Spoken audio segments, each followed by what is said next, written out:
So yun guys, so mapagpalang araw sa ating lahat.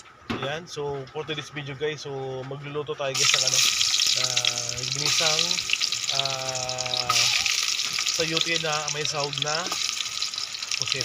Ayan, so bumili tayo guys ng pusit kayo sa palengke.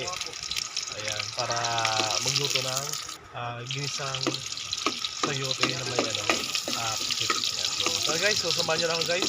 So ayun guys, so ginisa na natin guys yung sibuyas bawang at siyempre next natin yan pag medyo luto-luto na yung ating ingredients. So ilalagay natin yung pusit. So lilagyan natin yung pusit guys.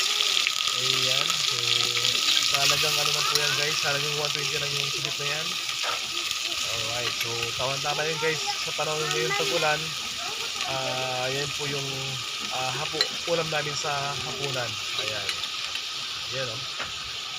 Alright. Ayan. Ayan guys. So shoutout nga pala sa mga kakakoking natin dyan na nagluto ngayon sa kanilang bahay. Ayan. Alright. So ayan guys, ano kaya na natin guys. Ayan. Okay. Ayan guys, so all good sa yan guys. Medyo luto-luto na siya. So next natin yung sayote guys. Ayan na. Alright. Ayan, so linagyan natin yung sayote. Then halo-haloyin natin para mabilis maluto. Ayan. Alright. So mapaparami na naman tayo ito guys. Ang kain ito. Ayan. Kasi yung pusit kasi guys, medyo manamis-namis yan eh. Paborito ng mga junakis ko rin yan guys. Ayan o. Ayan guys, kumulo na siya at lagay na natin yung paminta. Ayan. Ayan, lagyan natin ang pamintang durog. Para medyo may tapang na konti.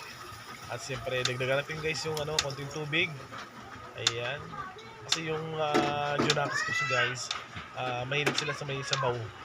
So, kaya dadagdagan natin ng konting tubig guys. Ayan. Ayan. So papakulan natin ito guys. Ayan. So tikman na natin kung all good yung timpla. Ayan.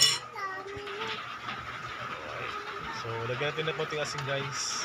So ako guys, pag nagluluto ako, hindi ako maalat magluto. Gusto ko yung sakto lang. Ayan.